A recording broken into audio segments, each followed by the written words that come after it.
Hello, everyone. Welcome back to the Right Media Group Chronicles, the podcast where we speak with creative founders and leaders who are redefining how brands connect with people. Today's guest is Celia Tejada, co-founder and CEO of A Brand Promise, a strategic creative agency based in San Francisco that builds brands rooted in authentic values and emotional connection. Celia, it's wonderful to have you here. Welcome to the show. Thank you. A pleasure being here. So, would you mind to explain a little bit about A Brand Promise and what it's all about? Well, a brand promise started at a point in which it started actually right during the time of the pandemic, right? In what the world has stopped and collapsed. And I was at a point on my career in which, I have seen and lived the world of corporate, leading big teams, always in the creative field, but obviously also strategic. And it really was born out of, how the world is changing, how truth matter more today than ever, and then how brands navigate this journey. And that's what the name A Brand Promise. And a brand is a promise that you make to the customer. It's not just a product itself. Obviously, a product matters, but it is what is behind. So, like I said right now, 5 years ago, it was created, A Brand Promise, as a consultant vehicle to work with, leaders in the industry and really having them have access to a point of view that it was not involved in a day-to-day business of execution. It's more about looking at what the company was, what the company should evolve into, and how to navigate that journey through promises to the customers or promises to the world that aligns with the values of the company and the vision for growth. Now, I would say it's more important than ever to ensure that you have a brand and you're telling your story correctly. So what does a typical day look like for you leading A Brand Promise? The typical day, there is no such a thing.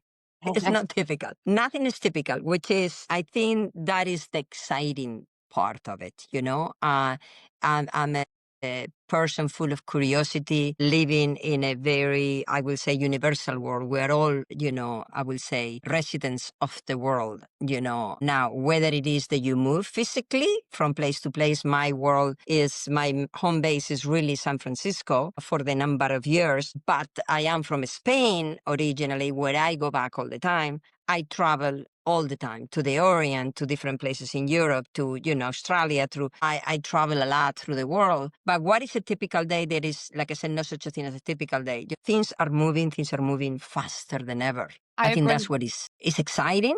It's exciting to be part of this journey. And I think in a way, it's also very exciting to acknowledge when you have lived a number of decades like I have. I think it's just going through that full circle, right, of when it comes down to life. I come from a very rural area in the north of Spain, and I was born and raised in a very rural and simple way and humble way.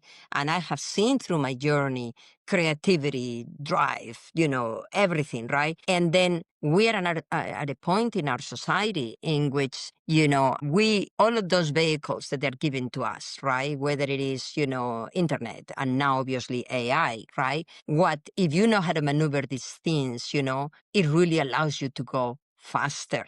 But I think you need to also understand how do you do not lose control and you focus your energy into what it matters to you, right? So, I have it's very controversial. So what is my day is, nothing is the same from day to day, which is what I love about this agency that we have. It is that it is a platform in which, we work with very curated clients, really now not about, okay, I'm going to tell you what to do and the whole world can execute around those guidelines. Eventually we will do that because I think we are learning a number of ththings in there that I think it will be a great benefit to particularly entrepreneurs.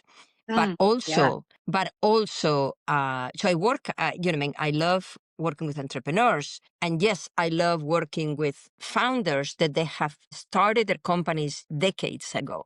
And they find themselves in crossroads in this is going too fast. Nothing it is the way it was. How do we connect and link these two worlds, you know? And I relate all of this to me, it's almost like the journey of life. How do you go, you stand up, you learn, then you go very fast in your 20s, your 30s, right?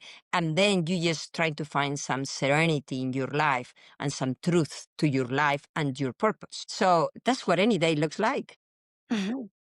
I think possibilities everywhere to connect the dots between companies, people, visions, you know, and how do you connect that in a way that it makes sense? And in the end of the day, I think it's all about how do humans we find the place in which we can go in the end of the day and say, I did something today that it matters. So that's, you know, a little bit what a brand promise is about. It's about delivering the promise to make sense to the life that we have and maximizing what is being offered to us. That's why I love my life between, you know, San Francisco in the middle of all of this energy and this explosion of continued creativity. Yet going back to my little village, you know, that I go back very often. Yeah, I've been going there every summer of my life. I take my children there. All my family comes, you know, I'm friends from all over. And it is a place of reclusion in a way away from the world to enjoy the simple things, right? But those, you know, there are things that matter that you just need to pick. It's like going to the river. You need to fish out the right things to put into your, you know, platform of life. You know, I adore how you explained it, and you didn't just surface explain it.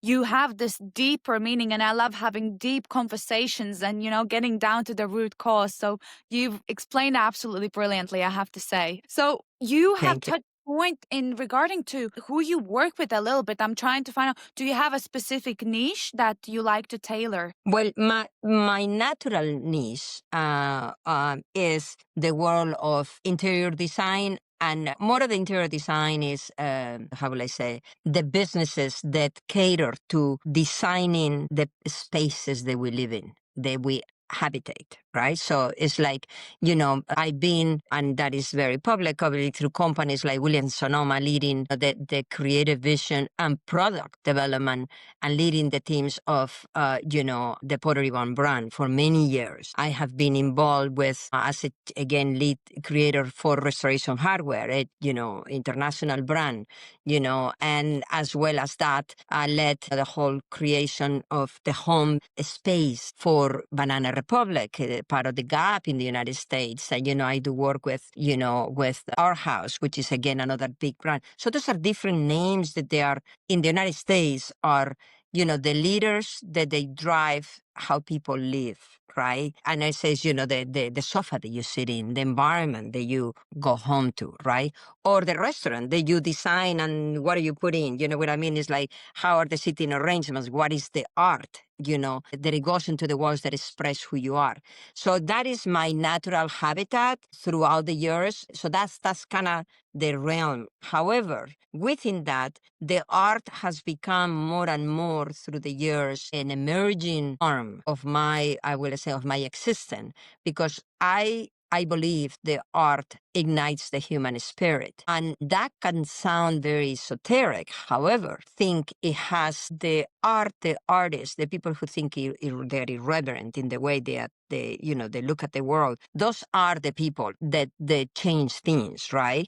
And it makes us think differently. I mean, Steve Jobs was an artist in his own right? You know, the way he saw the world, the way that through design and through composition created the iPhone, and it made us all live in a different world, right, in a way. And there is a number of creators, but the art, I believe, has taken a big, strong, powerful space in the way I live, because I think in that it can be applied to a number of things about the way we express ourselves at home. Is those are the things. It's like the jewelry that you put on. You may be wearing a black sweater and a pair of black pants, and then it's, you know, whatever jewelry or watch you wear, it almost is what allows you to be that your own personal voice, you know? That better self. Yes. And art also changes the way people think about themselves, you know, particularly the people who are very creative. So I am involved, and I have been involved in nonprofits organizations in where we take art to the juvenile hall. to really discover or reinforce the value of a human spirit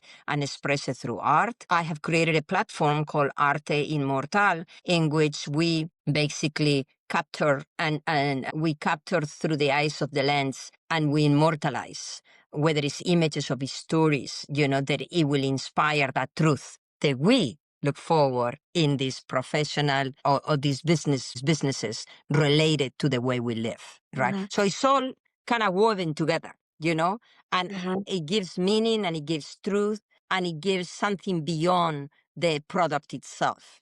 Today we buy a sweater, we like to know where the yarn comes from. When the story is being told about a blanket that I bring into my home, I get cozy up with my tea, watching a movie or reading a novel. I like that story that it tells me that it comes from Peru, from the, The it's like, highest qualities from there, right? exactly. And the humans that it wove that blanket. All of a sudden, not only am willing to pay more, I am proud to own it. So I think bringing truth and that is bringing value to the brands. And you need to be honest and you can't lie about that. This is not a fast journey. This is infusing into the fast train that we are all in right now. Infusing, you can still go fast, but don't forget about bringing truth along the way with you and delivering that to your customer.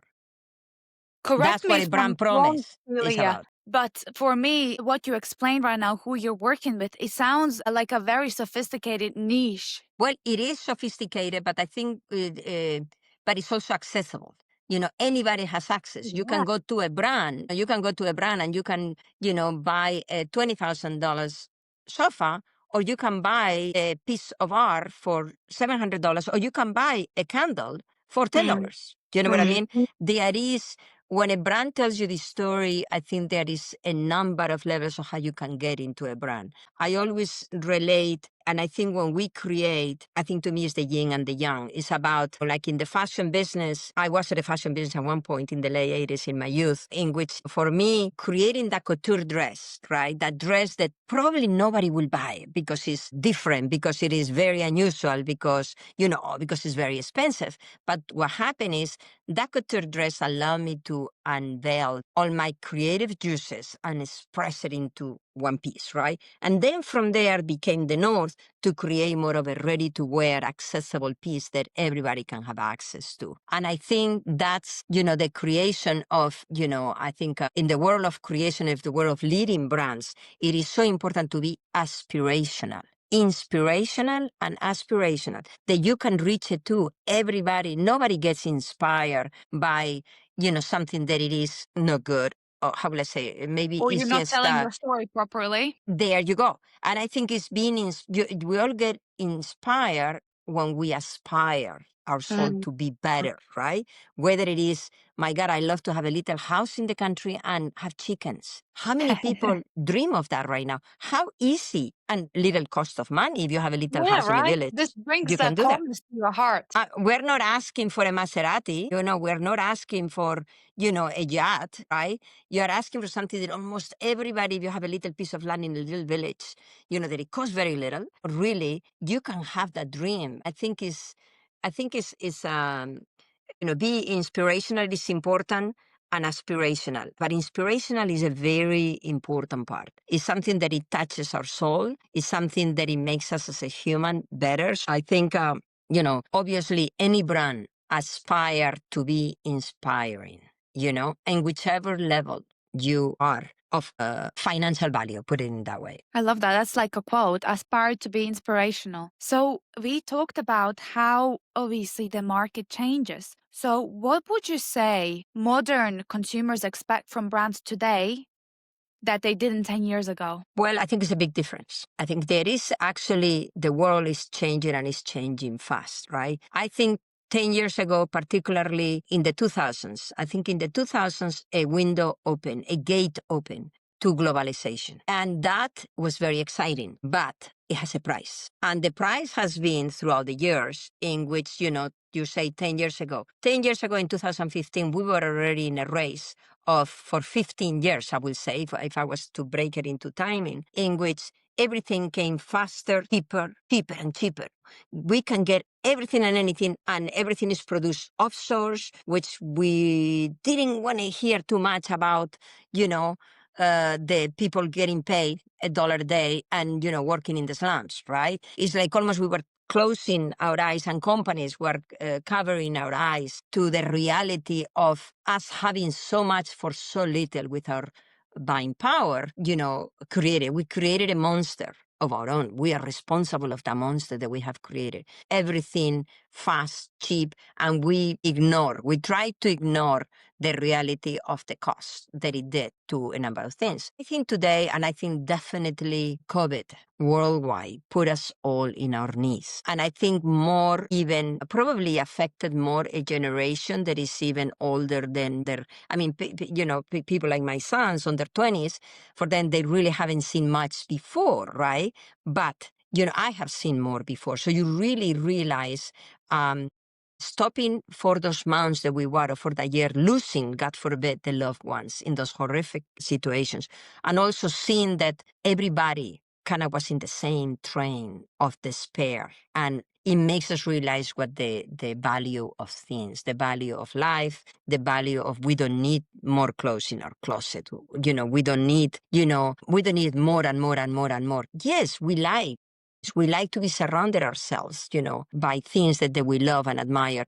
But I think 10 years have evolved in which one of the things that I'm super proud of is the young generation really values things with truth behind it. And I think, more of the later generations like myself, I think it's just been, right now we are more conscious of the truth behind products, the truth behind storytelling. We are right now in a bullet train with AI in which, if we get into Instagram or we get into Facebook or any social media platform and that everybody kind of in the world has access, you don't know what is true or what is not. And in order to do that, you need to kind of slow down and I think express the truth of the brand through a more, call it a slow life. I think that's why all of a sudden having chickens is the biggest luxury in the world, right? And I think that balance, I have dear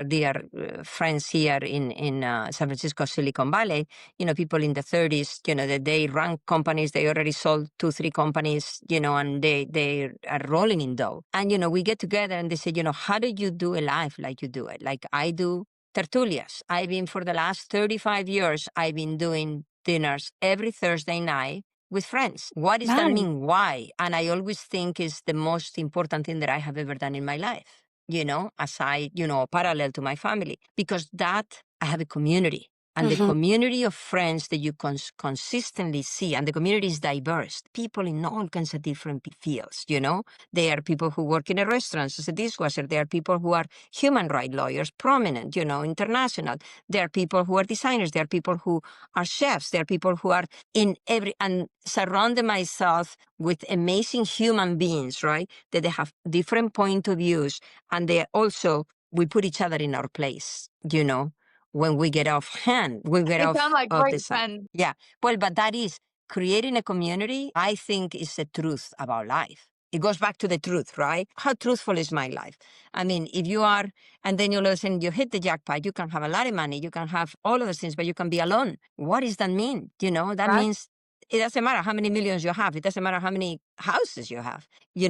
Being alone, I think that we are in a world right now, in a crossroads, but there is definitely a saving grace if we stop and slow down. I don't say stop. I want to be part of the river. We need to go with the river, but we need to be smart about the people that we bring into our train of life or into our boat as we go down the river. So we have a balance, and we can have it all. But I'm not talking about just physical things. The physical things have changed the way we perceive them. I think the emotional things are very important. I think having good, solid people in your life allows you to be a better leader, allows you to also see life for life is worth in a more complete way. So it sounds complex, but it's not. It's just a simple way of looking at life. Now more than ever, it's important to have that human connection that you have, because we live in such a digital world where it takes that connection away, which we as people, we need that. You realize that with Yes, your Thursday dinners. Family is yes. one thing and it's important, but friends for a different perspective than you. I loved what you said. I completely agree with you there. This is a sort of building a connection as well with us, but it's not the same as in person, right? You can't It's beat not that. the same. It's not the same. And a business passion, sometimes I think the dream of all of us is to turn a passion of us into a, and when I say business, it's more of a way of making a living out of the thing that we're passionate about. And to me, that is probably the biggest cajon that you can conquer as a human being. Is we all need to work and should work. We all. It doesn't matter whether you're a trust fund baby or whether you are left or whether, and that, with young entrepreneurs, that they start something, they sell it for millions of dollars, and then 6 months later, they're added back into the garage, starting from zero, and I said, well, you don't need to, you have all the money. It's not about the money. It's about the immense thrill of being in a journey of curiosity and creativity and changing the world that we live in whichever avenue you're thinking, whether it's creating an app that it makes things easy, whether it is whatever that may be. But I think that doesn't get paid with money. It gets fueled by passion, it's being fueled by drive, it's being fueled by purpose. Keeping that in order, I think, is such an important thing to have. It's not just about business. I think it's having the parallel thing of the human connection. I think having somebody, always say, sometimes, people go to, you're in New York City. My younger son lives in New York City. He loves the fast train of that. Sometimes years ago, right, friends say, in New York City, everybody has a shrink because everybody needs somebody to talk to. We used to giggle and laugh. And I said, well, growing up in Spain, the shrinks are your friends. If you have a bad day at work, you go to the local bar. You don't need to call them. Everybody's in there in the end of the day. And you have a drink. If you had a bad day, you have two. And maybe you have three, right? And by the time you get home, you don't remember anymore. Not because you're drunk. I think you don't remember anymore the bad day that you had because you The have been. frustration. Yeah, because you talk to somebody about it. Exactly. So, and then the next morning you are renewed and you're starting to go out there.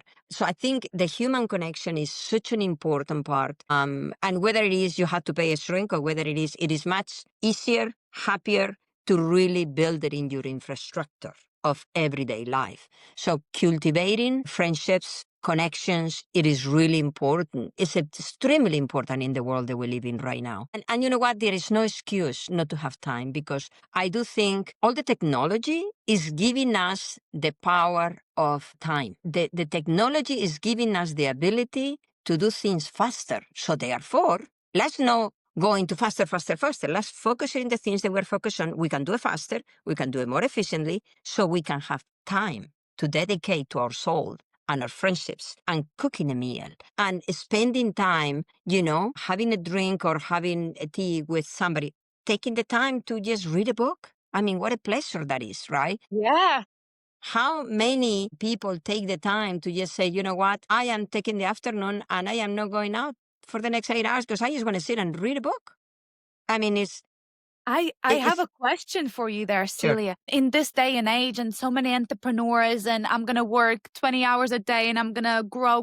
That's all what the millennial is all about right now. You have 3 different businesses. How do you still have time for yourself and have a good work-life balance? What's the secret? The secret is the secret is the 3 different businesses are, you can bucket them under 3 different subjects, right?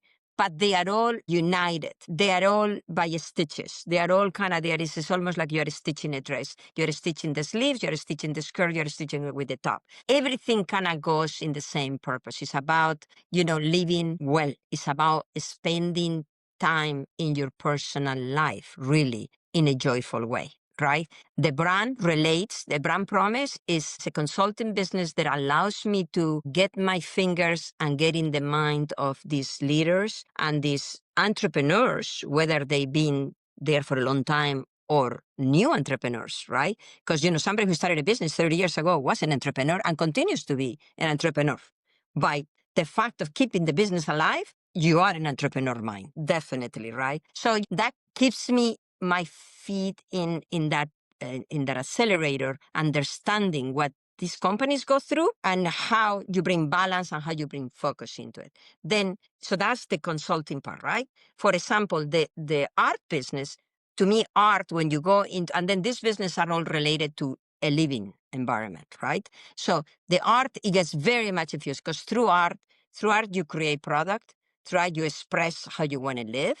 Through art, you become a photographer, from aficionado to more professional. Through art, you take time to, just create a ceramic dish, right? And then eat in it. I mean, art has so many angles, right? So Arte Inmortal, the platform of Arte Inmortal, really is about, expression of what we believe, and then being able to surround yourself with it, which is kind of complementary, and it makes it more, call it different. It gives a soul to the way we live, right? And purpose. And then, the other project that I have that it is really, I call it probably my biggest passion project, and it's, the Molino Tejada, which is this rural retreat in the valley that I was born and raised in Spain. Very, very rural. Very, I will say, forgotten by the world. In the 60s, people left this little valley because there was no means to live, with the basics, basically. But the magical thing about it is that after 50 years, this place has remained untouched. So 8 years ago, I created, with a long dream of mine, with California photographer Nathan DeHart, and we created this book called Immortales, which we immortalize and photograph in amazing ways with all the wrinkles of life and the vision of what these people have done through the years, immortalize all the elderly in my valley.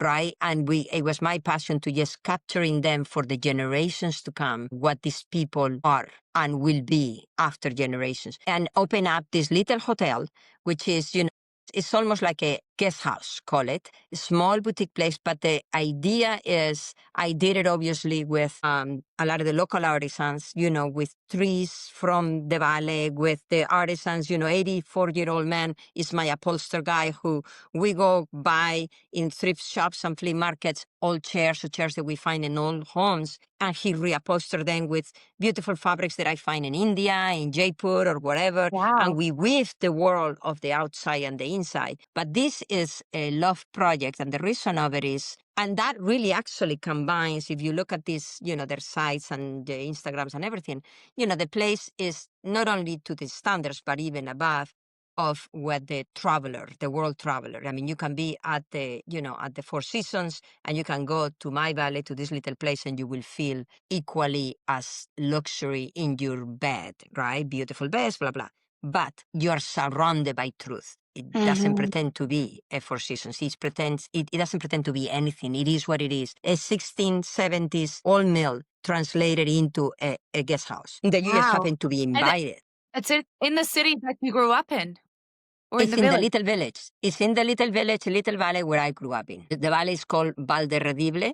It's at the south of the province of Cantabria, right between, it's in the north of Spain by the Basque Country. Rural area, beautiful. I mean, great place for cycling, great place to read a book by the river. The river runs through it under the mill house. So you are sleeping with the river running under with the glass floor. And so it's a place to find peace, but there is a lot of art. I'm doing a lot of things of bringing people from the world, photographers from the world, filmmakers, and weaving them in with the locals, and really working together in capturing and giving air to this fire, right? To celebrate this kind of life that we all need I think, in the international way of the way we live, so many people. So, and I think with that, supporting this little valley to evolve, not revolve, to evolve so we can keep it sustained, and the people who live there, the whole purpose is to give the people who keep the lights on during the long winter months, giving them support. I have people working with me in this little project that, people, the places are occupied for 3 months. The rest of the year is pretty, scattered, right? But I keep these people in the payroll. Why?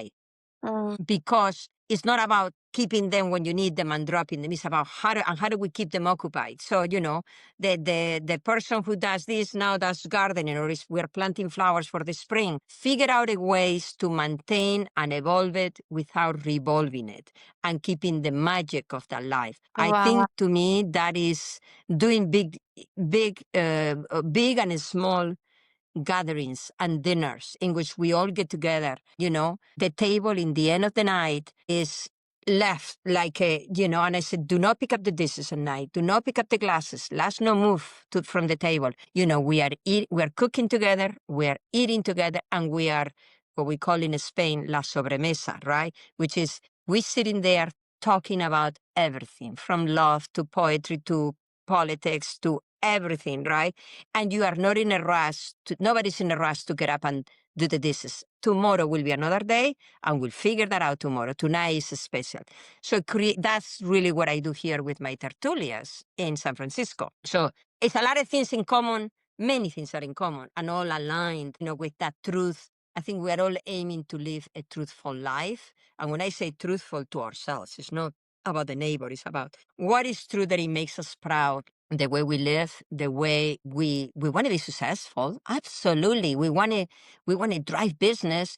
We want to be successful financially, but parallel need to aim to be successful emotionally. I think that is a very important. I think being proud of the work that we do, it is a tremendous important thing. So that's why it's the difference of people who make it financially big. When they have a truth parallel to them, what happens is they are also generous with giving it away. From what you explained, it sounds like Yes. it's very authentic. This passion project that you have, you're staying true to who you are, who you want this hotel to be, to your connections, where you grow up in. It's like a no-brainer to scale that, right? Because you're being true to yourself. Exactly. And I think that is the most important thing. It's about feeling clearly that you are true to yourself. And I think that the part on that, is I think it is it's a rotating door. Once you start living it in that way, everything makes sense. And your circle, I think, of good people around you becomes bigger and deeper. The business opportunities become bigger and louder, right? And the creative process kind of goes off the charts. It's just like you need to continue. A couple years ago, I did a landing website that is not public. I just did it for myself, right? Like visually, so I could see who am I, what are my projects? And, periodically, every 3 to 6 months, I go into this little site, right? And I say, okay, I had 6 passion projects 6 years ago. How are they evolving? And I feed them and I update them a little bit, right? It's like, in the Tertulias. It started a long time ago. I had Tertulias. I had a dream. And I say, people say, God, can you capture that? How do you explain it? So I did a book. The book is not published. I just did it because I wanted it to put it into writing and into images of what it means to have tertulias. So my sons now do tertulias. Their friends do tertulias in New York, in Australia. My niece in Australia is doing tertulias, with their friends. So what I'm saying is because they understand how little it takes, but it takes consistency and determination to build a community, right? So it's like, I think, and forcing yourself to how let's say, explain it in a way that the world will understand it, or the people who are interested will understand it. I had a passion for photography. My passion for photography and capturing the elderly in my valley before they go, right? And their memories and their eyes and their wrinkles and their journey led me to build and found Arte Immortal, which is an art platform in which I curate photographers from all over the world, photographers that they are well developed and up and coming ones, to help them live out of their art. And it is is inspirational to me, and it's an artistic journey. But the purpose in that platform really was, and I spent 2 years designing the platform and the strategic behind that to make it a financial vehicle to bring, so we can continue to support the artists to get out there and do more work and do more capturing more through their lens, right? So I do think, we live in a world, like, again, I go back to it, and maybe because I come from very humble roots in which money was not there, that I needed to find my way. You need to have it to give it. So financial strength is important. We need to be smart about how do we build our financial, but it's not, it's parallel, very much parallel and united of building a life that we're proud of. I think that's really the most, I think, important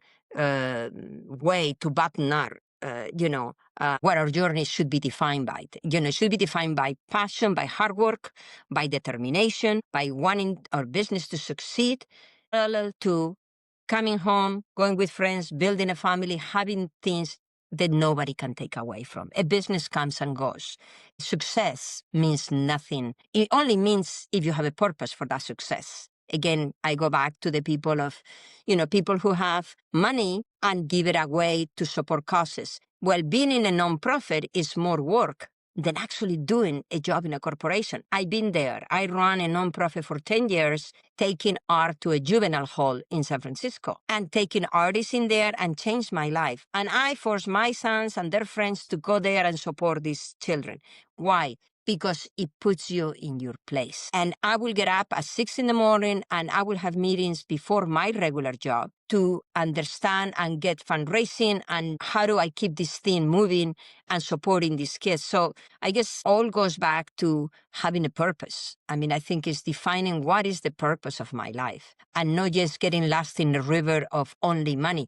Money is good. Success is good because that allows us also to have power and the power to use it in the right way to then support people who also may not have been as lucky as we have been in our journey, and inspiring them. So, I'm one to say, what do you want? And I say, I want it all. I just wanted to have it organized and compartmentalized in a way that I can properly manage it, right? And organize it and delegate it, and I think also, having good people in your life, delegating is a really important part as a leader, very important part.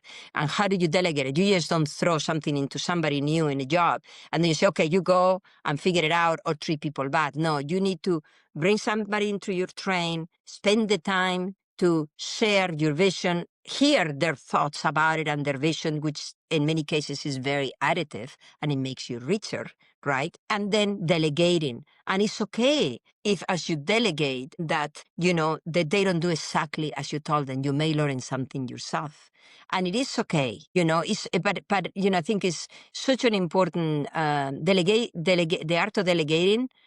After you've been in the shoes of a leader and a driver, I think is one of the most important steps and part of that circle, right? Because that is where alleviates you to also see things from a different stratosphere and then continue to make a difference in what the big circle may be or that big pie, things that you can bring into that business that it makes it even more relevant. So it sounds like a lot, but it's not. It's just simple, Many agency owners actually struggle with delegation just from the purpose of they know if they do it, they will put their heart and soul into it. As for somebody else, because they don't own the business, they might not care as much as you will. And that's where the issue of delegation occurs. Do you have any advice for owners struggling with this situation? Well, I do. I do not. I always believe, since my early days when I had the fashion business, I love to get interns. Why do I love to get interns in my team? An intern, somebody who will come in and says, will you let me be your shadow for the next 3 months? I do. I'll make you coffee. I'll clean the floors. I do the whatever, but let me be by your side and learn. What you see in an intern, and that intern mentality applies to any age, really, right? When you have passion for something and you want to learn, what that allows you to is allows you to have that person next to you without being a burden that is costing you a lot of money to begin with, right? And you say you need to put them into a train to make money. But this is one way. Yes, this is one aspect. That is not the only one. But what happened is after 3 months, you know if that person really is in there for the project that you have created. They can be additive to the project and they can bring in their own input. Because if they don't bring their soul and their values into it, they're no good for you. They will only deter it, right? But then it gives you time to understand, okay, my God, this is not only an asset to my train, but it also allows me to see differently. I have the respect and admiration to hear this person. And you know what? I'm learning a few things from it. And also this person is receptive as I go in my bigger picture, right? So that's, I think, is really important. That's one way. I think to me, that's the ideal. I think that's why, entrepreneurs and in companies, having people who come to you, okay, because they want to be in your train, in that thing that you have created. Now, they come to you and some of them come and you have a family or whatever it is, you need to make money. Fine. Okay. That's the next thing, right? So you have somebody that it comes to you for to be part of the journey, not just a job to get paid a salary and go. No, I think that's why, I think many of us who are used to working hard, and I'm not saying just working. I mean, I get into projects and I just get in it and I just can't stop. I can't just say, oh my God, it's 5:00. I have to leave right now. And I say, God, my God, I want it to be a little bit longer. I am going to make it to the dinner or I am going to make it to the thing. But you know what? This is so exciting. I'm not looking at the clock to clock in and out, right? And I think it's just people who have the passion and determination to really put their values and their everything into, and I think it's just, how do you get those people? I think it's relatively easy to grab them or not, or letting them go. I think it's staying close in the early stages. I think spending time with somebody who you think it may have, 80% of the checkpoints, and then spending time when they first come into the company or into the endeavor that you may have, spending time with them, sharing with them your vision, allowing them to speak about their thoughts about that vision. After, are they good listeners, right? That's number one. Number two is, are you a good listener to them once they understood your vision? And then you just delegate. Okay, go with that project. Don't worry about making a mistake. I'm here in the end of the journey. And I'm not going to be reprimanding you when I, if of giving you, a bad whatever review, if you try something that it didn't work. I will not be happy if you didn't even try. That's you are aiming for people who have the spirit of leaders, right? Who have the spirit and I think, and people who are willing to still be nervous and letting the knees quiver before a presentation or before a meeting or before, you know what I mean? Because that is what it makes us believe that we don't know it all. I don't know it all. I'm just curious and investigating all the time. And that's where I'm always with my eyes open. I am, attracted to people who are passionate. I'm attracted to people who are determined and hardworking, because you need to have both to make dreams come true. So I think finding people, and I think that's in the situation that we're in today, it's difficult when people work out of their homes. You don't have them present, it's hard to keep, and, having meetings with 20 people in the screen. You know what? Some people are doing their nails, some people are whatever it is. It takes the responsibility of being present. And I think being present, I think life is all about time. We only have so much time, each and every one of us. It doesn't matter in the decade that we are. Time is the most precious thing. It's not money, it's nothing else, it's time. So what do we do with our time? It is the biggest responsibility that we have in our shoulders. And how do we use it for our own being and our own life? That, translate into what do we do for the world in reality, right? It's like, but I think time is a really an important part. And I think one-on-one is important. I think that's why, sometimes I'm allergic to big meetings, big ha-ha. I think it's just, and being present is also incredibly important. When you are present, you're present. And, having a clear agenda to go after and not just getting in la la land, I think there is time to dream. There is time to do the hard work, and I think we need to be able to, and there is time to party. And there is time to, just go and have a nice bottle of wine and forget about the world. There There is time for everything. More than ever, there is time. People say that there is no. I actually think there is more than ever with all the vehicles that we have in our hand. I mean, look at it. In front of our house right now, we have an iPhone or a Xiaomi or whatever it is, these vehicles that allow us to. We have cameras, we have digital cameras that now you just know, oh my God, the roll is like costing me whatever it is. And you may look good, but I can't shoot you because I only have so much in my film, right? Right now it's digital, right? So I can capture everything. I can communicate with anybody at any time of the day. Spain, India, Vietnam. I'm in any regular day. I have meetings with people all over the world. And it's, with you. Here we are. Half world in the other side and you're here and present, right? But we are present with each other. So I think I think being present. I think being truthful, I think it's also about being present and really being clear about what the purpose of our day and our journey is. Celia, thank you so much for this conversation. I feel like I'm going to walk away from this and I'm going to take them golden nuggets of wisdom that you've just discussed in this podcast. Thank you so much. And if people wanted to connect with you, Celia, or they wanted to find out more about your services or your passion projects, where could they find you? So you can go, actually, if you want to go to my Instagram, probably is the easiest way, right? In my Instagram, you have in there my passion projects. One is, it says a brand promise, right? A brand promise, the website. It says in there. There is also Arte Immortal, which is I also have an Instagram with Arte Immortal, which is about the photography. And then also has in there the Molino Tejada, which is the project in the valley. All of the three of them have websites that you can go and understand the story. You want to reach out to me, personally, send me an email. Probably the easiest way is send me an email to Celia, Celia, at abrandpromise.com. You can send me an email there and I'll be happy to connect and, discuss, Again, I'm always curious and hungry of people who have something to say.